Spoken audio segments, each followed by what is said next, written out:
Profesor John Perkin dalam bukunya An Economic Hitman. Jadi Indonesia adalah negara yang berhasil menciptakan kemiskinan bagi rakyatnya. Artinya kemiskinan itu diciptakan. Dan salah satu pakar dari Universitas Indonesia, yaitu Pak Faisal Basri, yang barusan meninggal itu, tapi meninggalnya setelah beliau berhasil membongkar kasus korupsi Blok Medan yang melibatkan menantu Mr. Mulyono. Tidak tahunya sepulang dari Medan beliau muntah-muntah, tidak lama meninggal.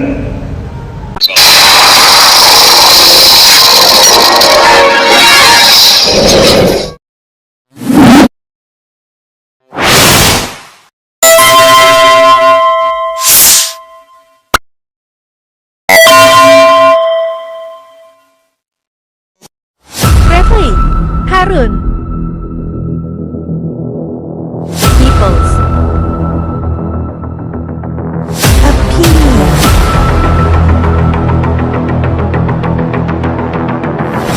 Wa may yuti'illaha wa rasulahu faqad faza fawzan 'azima. Amma ba'd. Fa inna asdaqal hadis kitabullah wa khairul hadi hadi Muhammadin sallallahu alaihi wasallam. Wa syarrul umur muhdatsatuha wa kullu muhdatsatin bid'ah wa kullu bid'atin dhalalah wa kullu dhalalatin finnar. Ma'asyiral muslimin rahimakumullah, kita kembali membahas tentang ancaman global sistem Dajjal. Sebagaimana yang kita ketahui bersama dari pembahasan awal, Dajjal yang asli belum muncul, tapi sistemnya sudah mengglobal. Sebagaimana yang sudah kita bahas, itu tidak lain adalah yang dibangun oleh elit global. Jumlah mereka cuma 1%. Akan tapi Rasulullah mengabarkan nanti ketika Dajjal asli itu muncul, dalam kitab Sahih Muslim bab Al-Fitan wa Asratus Sa'ah, Rasulullah mengabarkan di belakang Dajjal itu ada 70.000 orang-orang Yahudi. Mereka pakai at-toyalisah, jubah kebanggaan. Jadi elit global itu cuma 1%, tapi mereka melakukan fasad, kerusakan di muka bumi ini. Kita sudah membahas dari perspektif ideologis atau akidah, perspektif historis, perspektif empiris realitas di lapangan, bahkan dari berbagai aspek yang sudah kita bahas, mulai dari aspek kesehatan, bagaimana mereka merusak kesehatan umat manusia di muka bumi ini, bahkan luar biasa sampai ke pusat-pusat pembiakan Islam, kampus-kampus agama. Dalam waktu relatif singkat muncul 50 tokoh liberal di Indonesia, dan mereka 50 tokoh liberal itu dia punya jamaah, punya mahasiswa-mahasiswi. Artinya mereka melakukan kerusakan dalam aspek fikrah, pemikiran kaum muslimin. Nah, malam hari ini kita mencoba mengungkap bagaimana dalam aspek siasah, bagaimana kerusakan yang dilakukan oleh mereka yang bisa kita sebut dengan sistem Dajjal ini.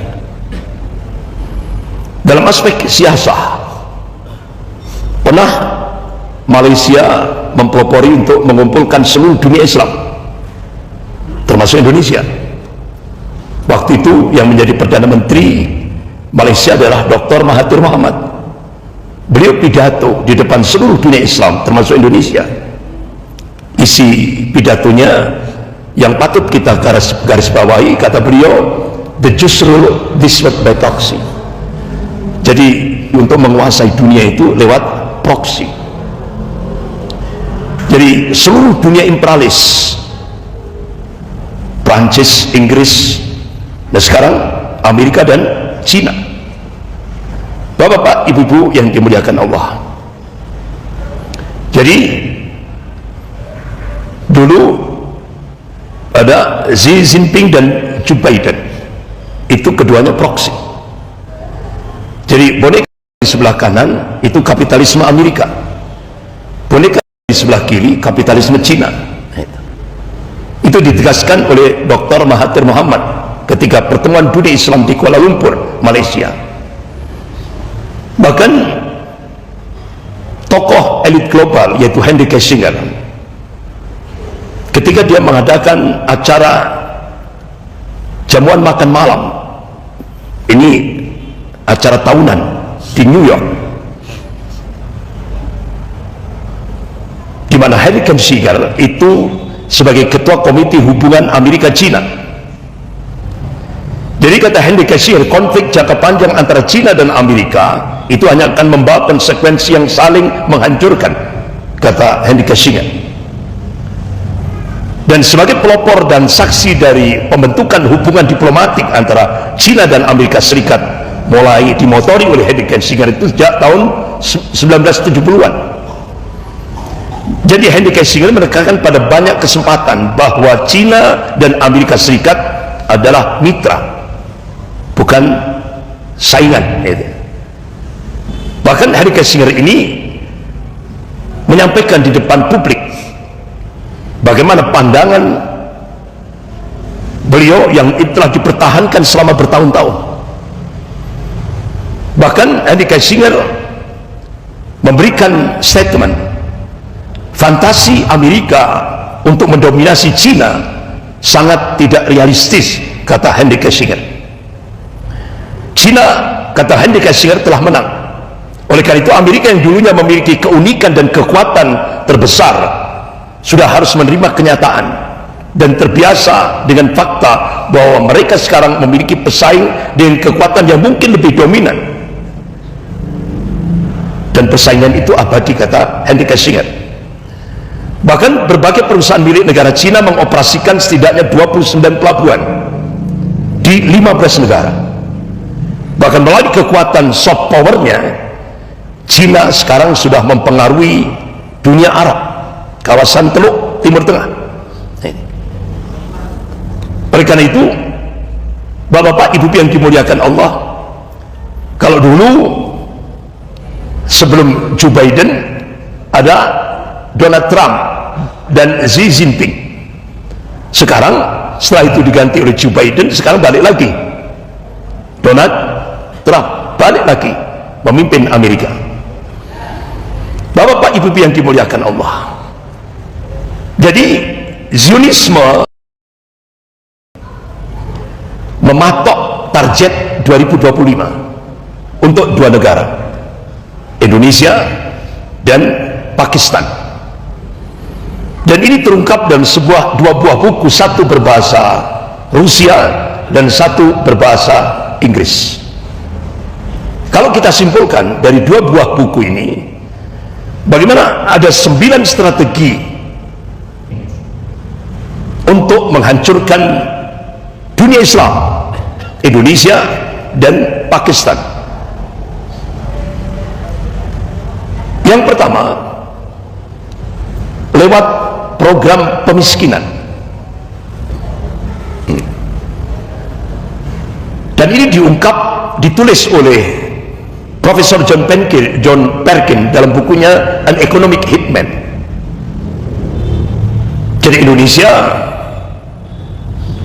adalah negara yang berhasil menciptakan kemiskinan bagi rakyatnya. Artinya kemiskinan itu diciptakan.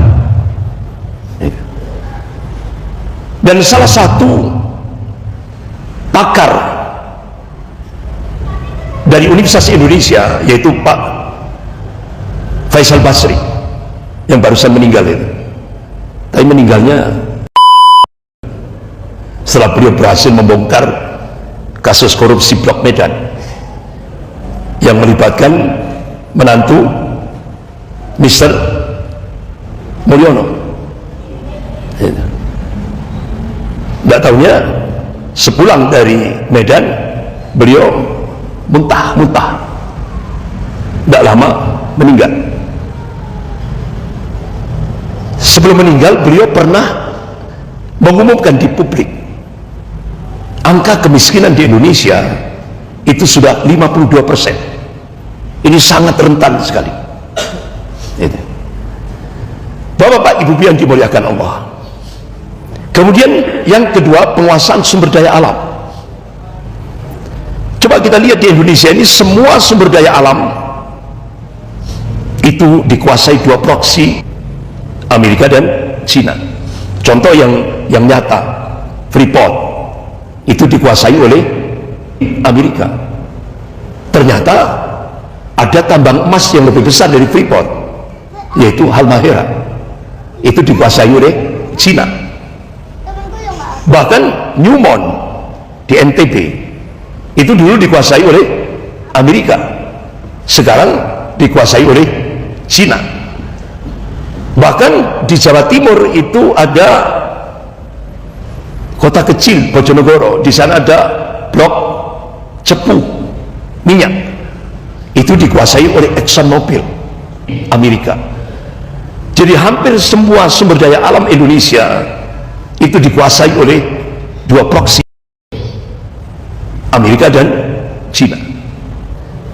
Jadi bahkan beberapa pakar yang lain, diantaranya Profesor Ihsanuddin Nursi, itu juga mengungkap hampir 80% kekuatan ekonomi Indonesia itu dikuasai oleh oligarki, ya kan? Hampir 80%. Bahkan tidak hanya aset-aset ekonomi, hampir 80% tanah seluruh Indonesia itu dikuasai oleh 9 naga. Pribumi cuma 20%. Dan itu sekarang, padahal mereka sudah menguasai 80% tanah di Indonesia. Nah sekarang kita dikejutkan oleh sebuah proyek besar yang itu sempat diekspos di media, ya, apalagi di medsos, negara di dalam negara, yaitu kasus Pantai Indah Kapuk 1, muncul lagi PIK 2, dan itu akan dilanjut sampai PIK 11. Baru masuk di PIK 2, Pantai Indah Kapuk 2, itu kan sudah muncul di tengah-tengah masyarakat kita. Ini negara dalam negara. Ternyata benar, Bapak Said Didu sampai mengungkap di lapangan, ternyata bapak-bapak ibu yang dimuliakan Allah, itu 23,3 kilo laut itu dipagar, ya. Ini negara dalam negara. Bahkan masyarakat Banten itu sekarang kalau tidak mau menjual tanahnya kepada proyek yang sampai oleh Mr. Mulyono dijadikan PSN, ya, ya, proyek strategis nasional. Dan ternyata terungkap di majalah Tempo, dari Aguan ngaku itu adalah tukar guling proyek IKN. Jadi Mr. Mulyono minta Aguan untuk membiayai proyek IKN, sebagai gantinya dia diberikan akses ke PIK 2. Ternyata ya Allah, rakyat kita benar-benar nasibnya tragis sekali. Itu kalau tidak mau menjual dengan harga murah kepada Aguan, langsung ditangkap dan dijebloskan ke penjara. Dan ini sudah terjadi di proyek PIK 2, ya. Sehingga alhamdulillah kita bersyukur ketika rezim ini berganti, yang sekarang jadi presiden Bapak Prabowo merespon, sehingga Presiden Prabowo langsung stop Menteri Keuangan untuk memberikan aliran dana ke proyek PIK 2. Bahkan Menteri ATR Pak Nusron Wahid diminta oleh Presiden Prabowo untuk mengevaluasi stop proyek PIK 2, sehingga sekarang Presiden Prabowo tidak lagi noleh ke Sembilan Naga. Presiden Prabowo sekarang lebih mengutamakan konglomerat pribumi, di antara Haji Isam yang konglomerat batubara Kalimantan, itu yang lebih didekati. Jadi Sembilan Naga sekarang benar-benar sudah tidak dihiraukan oleh Presiden Prabowo. Ini mudah-mudahan perubahan-perubahan itu akan terus, ya kan? Bahkan kasus Rempang saja itu salah satu dari Sembilan Naga. Dia menggerakkan preman-preman untuk melakukan tindakan anarkis terhadap umat Islam di kawasan Rempang Galang. Muncul lagi peristiwa, banyak korban berjatuhan. Mudah-mudahan ini juga akan direspon oleh Presiden Prabowo. Jadi Sembilan Naga ini sudah mulai melakukan hal-hal yang ya sangat-sangat ya berbahaya bagi rakyat Indonesia. Dan sekarang sudah kita lihat Kesultanan Banten sudah melakukan perlawanan. Oleh karena itu mudah-mudahan ini segera diselesaikan oleh Presiden Prabowo. Ini kalau enggak akan terjadi konflik horizontal yang sangat membahayakan bagi Indonesia ke depan. Bapak-bapak, ibu yang dimuliakan Allah. Kemudian penguasaan aset informasi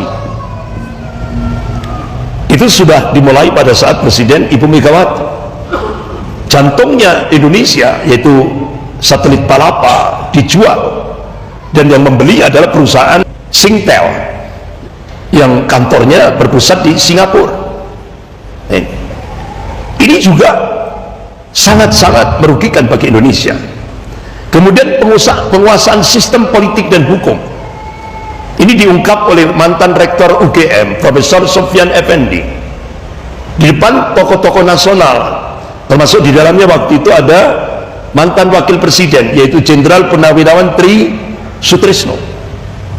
Jadi Profesor Sofyan Effendi ini menyampaikan bahwa ternyata dalam aspek politik dan hukum kita dipaksa untuk merubah fondasi negara Republik Indonesia, yaitu Undang-Undang Dasar 1945,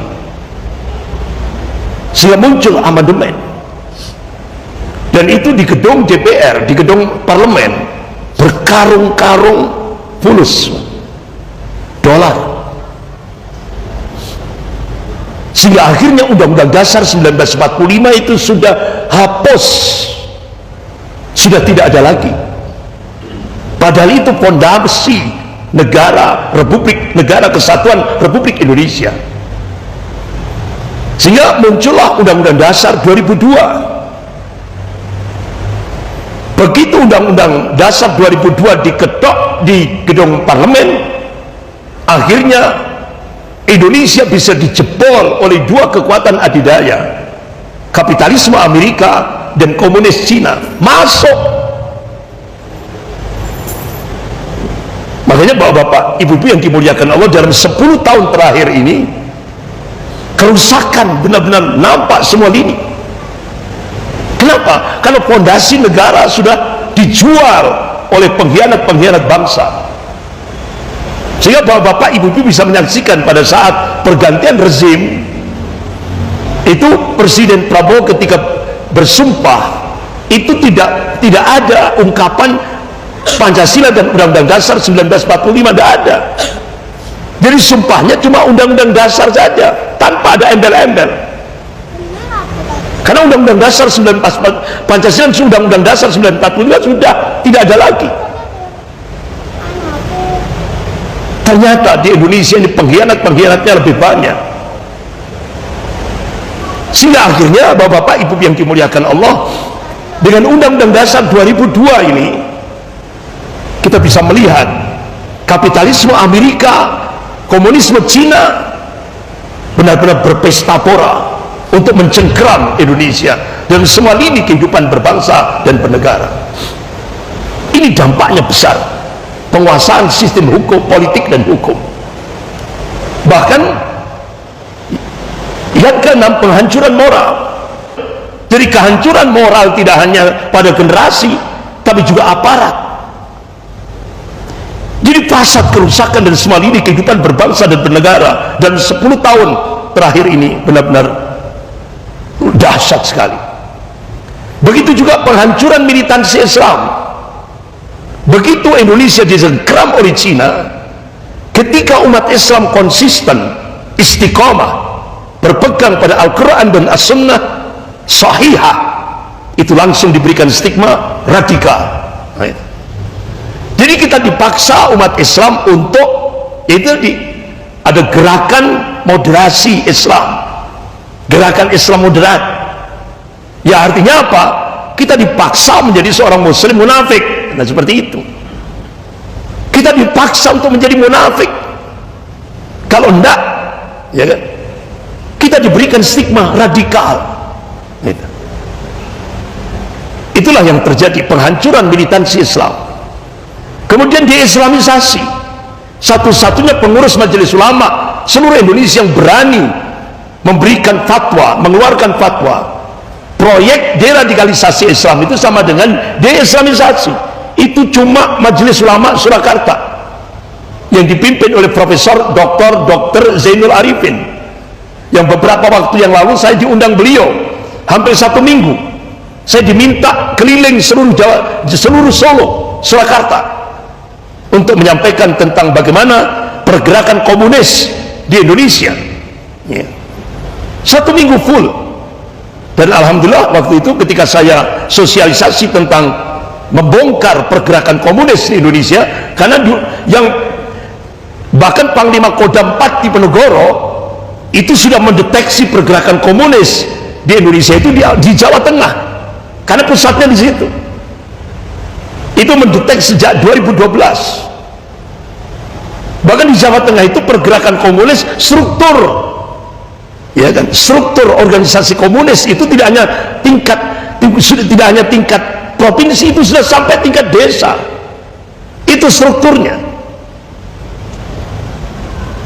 Sehingga ketika saya keliling Solo Raya, alhamdulillah waktu saya safari dakwah selama 1 minggu di Solo Raya itu, ya, ring 1 keamanannya oleh Laskar, ring 2 Laskar, ring 3 TNI. Alhamdulillah aman gitu selama 1 minggu itu, ya kan. Terakhir saya diminta khutbah Jumat di masjidnya Majelis Ulama Surakarta, itu yang hadir 1000-an lebih gitu. Ya. Bapak-bapak, ibu yang dimuliakan Allah. Kemudian yang ke-9, konversi agama atau pemurtadan. Dan ini terjadi di Indonesia, termasuk Pakistan. Ada 2 negara, targetnya 2025. Jadi ternyata di sebuah buku yang itu sudah menyebar di gereja-gereja di seluruh Indonesia, judulnya Transformasi Indonesia. Ya, transformasi Indonesia itu terjemahannya itu apa ya? Pemurtadan di Indonesia. Mereka start 2005, targetnya 2020. Sehingga kita cukup kaget sekali ketika peringatan HUT ke berapa itu? 75, ya kan, tahun 2020 ini. Itu semua spanduk yang digelar di seluruh Indonesia itu kan dari Kesekretariatan Negara, itu simbolnya salib. Dan itu di beberapa instansi di Malang itu pakai simbol salib itu. Bahkan ketika saya noleh di stasiun kereta api Malang Kota Baru, itu dipasang spanduk itu, pojoknya simbolnya salib. Bahkan ketika saya memasuki lewat jalan tol, itu juga simbolnya salib. Itu peringatan HUT ke-75. Akhirnya tokoh-tokoh ulama di Jakarta langsung tabayun, karena itu perintah agama kita, perintahnya Allah. Sehingga akhirnya tokoh-tokoh ulama mendatangi kantor Kesekretariatan Negara. Kenapa? Peringatan HUT RI ke-75 kok simbolnya salib, padahal Indonesia ini mayoritas Muslim. Apa jawaban dari kantor Kesekretariatan Negara? Seni katanya. Coba jawabannya seni.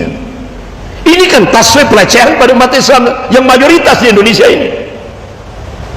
Sehingga akhirnya tokoh-tokoh ulama di Jakarta menyampaikan ini benar-benar pelecehan terhadap umat Islam yang mayoritas di Indonesia ini.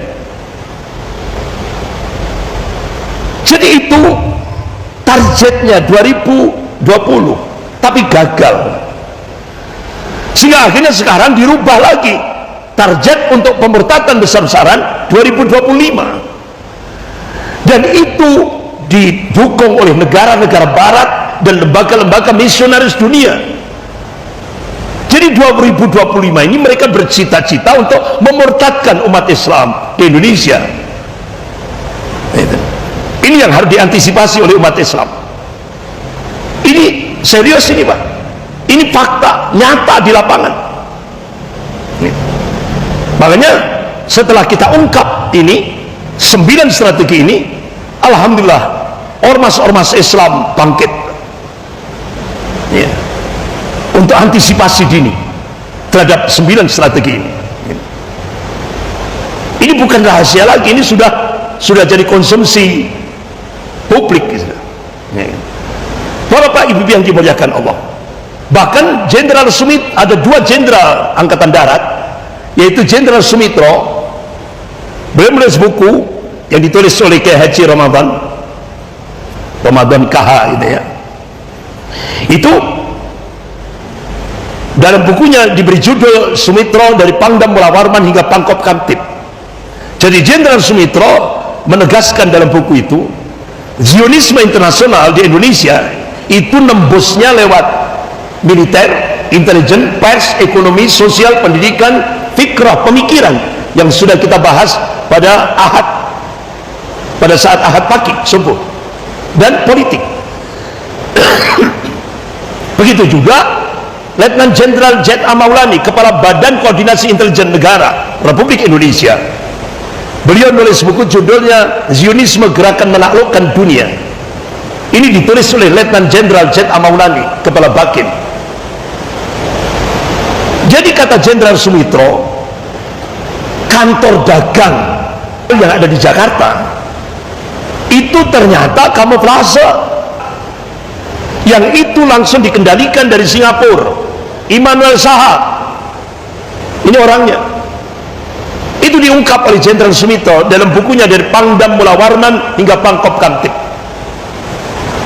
Bahkan Bapak Ibu yang dimuliakan Allah, bagaimana peran George Soros untuk menggulingkan Presiden Habibie, luar biasa ya.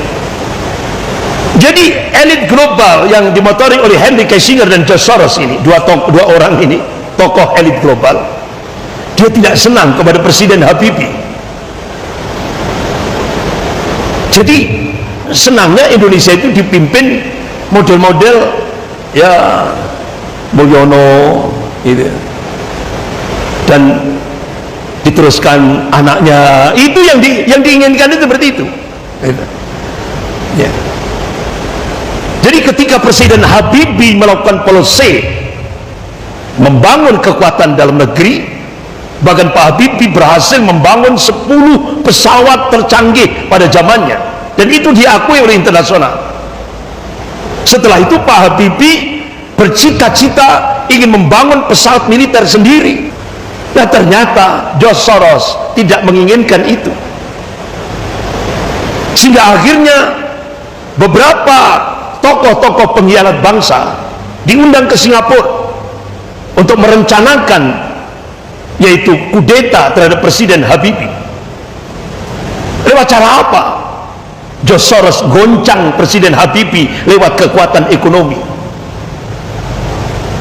sehingga waktu itu $1 pada masa Presiden Habibie itu sampai Rp25.000. Goncang Indonesia, digoncang oleh kekuatan ekonomi, oleh George Soros. Tidak hanya itu, tidak hanya digoncang dari kekuatan ekonomi, semua parlemen, anggota parlemen termasuk parpolnya Pak Habibie itu semua diamplopi, sehingga saat Presiden Habibie menyampaikan pertanggungjawaban sebagai presiden meneruskan Presiden Soeharto, ditolak oleh semua anggota parlemen yang sudah disetting oleh George Soros, sehingga Presiden Habibie satu-satunya presiden yang menjabat tercepat se-Indonesia, hanya 8 bulan. Hanya 8 bulan. Presiden yang kekuasaannya hanya 8 bulan. Tapi Masya Allah, walaupun 8 bulan, Presiden Habibie berhasil menjadikan umat Islam di seluruh Indonesia menjadi tuan rumah di rumahnya sendiri. Itu dilakukan oleh Presiden Habibie. Apa bukti konkretnya? Beliau mensahkan undang-undang peradilan agama, sehingga di seluruh Indonesia ada pengadilan agama, walaupun hasil keputusan pengadilan agama masih mendapatkan legitimasi dari pengadilan negeri, dan itu tidak lama, sehingga pada saat Presiden SBY, pengadilan agama itu independen, tidak lagi membutuhkan legitimasi dari pengadilan negeri. Artinya hukum syariah pada masa pemerintahan Habibie benar-benar ditegakkan. Tidak hanya pengadilan syariah, perbankan syariah itu dilonceng pada masa Presiden Habibie, sampai akhirnya sekarang BCA ikut-ikutan syariah. Padahal BCA itu kan miliknya salah satu dari 9 naga, Grum Salim gitu ya. Nah, itu semua perbankan syariah. Bahkan pada masa Presiden Habibie, jilbabisasi bagi TNI, Polri, ASN itu ditegakkan pada saat Presiden Habibie.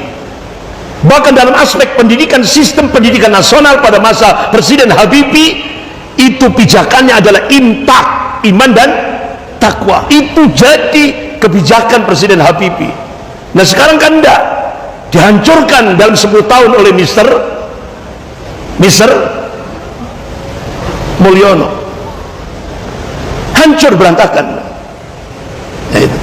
Bapak-bapak, ibu yang dimuliakan Allah. Tapi sebelum beliau lengser, ini bulan Juli 98, saya diterima beliau di Istana Negara. Tapi waktu itu saya masih kurus, Pak. Nggak seperti sekarang sudah bedah. Itu dulu saya masih kurus, kurang gizi. Jadi disaksikan oleh Menteri Agama, yaitu Profesor Malik Fajar. Nah, itu. Jadi saya mengucapkan waktu itu H-1, saya diundang oleh Kasospol Abri, yaitu Letnan Jenderal Sarwan Hamid, Allahumma yarham, beliau sudah meninggal. Saya diinapkan di hotel, besok paginya saya langsung meluncur ke Istana Negara, diterima oleh Pak Habibie, dan saya mengucapkan terima kasih yang sebesar-besarnya. Walaupun Pak Habibie cuma 8 bulan, tapi Masya Allah, beliau berhasil menjadikan umat Islam menjadi tuan rumah di rumahnya sendiri.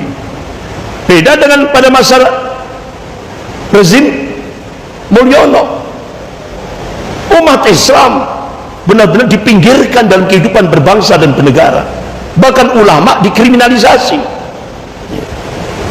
Jadi ini ujian bagi umat Islam selama 10 tahun, mulai 2014 sampai 20 Oktober 2024. Ujian umat Islam itu berat sekali. Bapak-bapak, ibu yang dimuliakan Allah, ini juga yang kita saksikan bagaimana operasi Hasbara ini dalam aspek siasah. Jadi pemerintah Islam memakai istilah Hasbara ini sebagai nama lain dari upaya propaganda sekaligus strategi diplomasi publik mereka pada terutama dunia Islam, termasuk di Indonesia. Bahkan yang direkrut itu jumlah jurnalis, politisi, dan pemimpin yang sebagai kunci pembangunan opini, dan aktivis yang NGO, non-government organisasi yang asal Indonesia pernah berangkat ke Israel sebagai bagian dari Hasbara. Bahkan ada beberapa dua aplikasi yang dikembangkan dalam operasi Hasbara di Indonesia. Bahkan ada seorang mahasiswa asal Indonesia yang pernah studi di pernah mengikuti program Hasbara. Itu diikuti oleh sejumlah mahasiswa. Bahkan Hasbara Fellowship mengundang mahasiswa di seluruh dunia untuk mengikuti pelatihan advokasi. Jadi ini 8 tipu muslihat yang dilakukan Hasbara di Indonesia. Yang pertama, melakukan distorsi dan pemalsuan peristiwa. Bapak-bapak ibu yang dimuliakan Allah, sampai diteruskan kalangan mudanya. Nah inilah makanya bapak-bapak ibu yang dimuliakan Allah, sampai puncaknya bisa dijebol Masjid Istiqlal, jebol sudah oleh program yaitu Abraham of God, yang saya kira bapak-bapak ibu sudah tahu betul itu peristiwa itu, ya kan? Saya kira bapak-bapak ibu yang dimuliakan Allah, karena waktu sudah Isya, insya Allah kita lanjutkan Jumat pertama, kita bahas kembali. Sekian, kita akhiri dengan bacaan hamdalah dan doa kafarat majelis. Alhamdulillahirabbil alamin. Subhanakallahumma wa bihamdika